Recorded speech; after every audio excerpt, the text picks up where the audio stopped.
Problème. Un plan, on va faire l'introduction, définition, nom de situation problème. La situation problème, les caractéristiques de la situation problème, selon Mérieux, selon Astolfi, exemple de situation problème, exemple, puis une conclusion. Voilà, on passe à l'introduction. L'introduction, c'est la définition de nom de situation problème. C'est un concept récent, il apparaît à l'issue d'une évolution de l'idée et du problème. Philippe Mérieux a généré les concepts dans son livre Apprendre mais comment. Voilà, une situation. C'est un ensemble des relations concrètes qui, à un moment donné, ici un sujet ou un groupe au milieu et aux circonstances dans lesquelles il doit vivre et agir. Le mot problème aussi, c'est les difficultés qu'il faut résoudre pour obtenir un certain résultat, une situation instable ou dangereuse exigeant une décision. Voilà, le mot situation problème, c'est une activité pédagogique consistant à l'aménagement d'une tâche de travail destinée à faire découvrir par l'élève lui-même une solution ou un problème. La résolution de ce problème doit permettre à l'élève d'acquisition de nouvelles connaissances, savoir-être. Les caractéristiques de la situation problème, alors on a selon Mérieux, on a selon Astolfi. Pour Mérieux, on dit que suite à ce sujet, en effectuant une tâche s'affronte à un obstacle. Sujet orienté par la tâche, le formateur par obstacle. Franchissement de l'obstacle doit représenter un palier dans le développement cognitif du sujet. L'obstacle est franchi si les matériaux fournis et les consignes données suscitent l'opération mentale requise. Pour effectuer une même opération mentale, chacun doit pouvoir utiliser une stratégie différente. La conception de la mise en œuvre de la situation problème doit être régulée par un ensemble de dispositifs d'évaluation.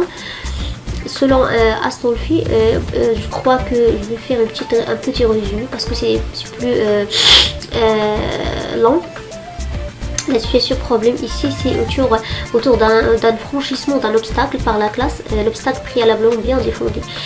Aussi, la situation problème ici, il a un caractère concret qui permet effectivement à l'élève de formuler des hypothèses de contrôle. Ils vont avoir un véritable énigme. Et cela procède que ce problème-là provoque un conflit cognitif où les élèves utilisent des instruments intellectuels pour résoudre le problème et trouver la solution. L'élève a franchi.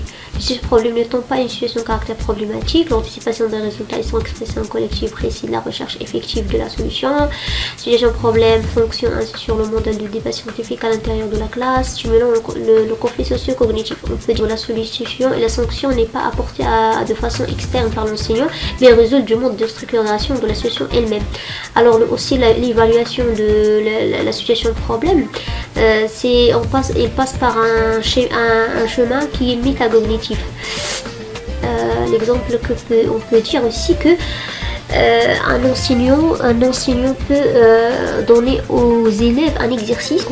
La conclusion que la situation problème, c'est un sorte d'exercice de devoir complexe que l'élève essaie de résoudre au début de la séance ou bien à la fin de la séance, et que l'enseignant l'utilise comme une mise en situation pour le cours expliquer trouver la solution.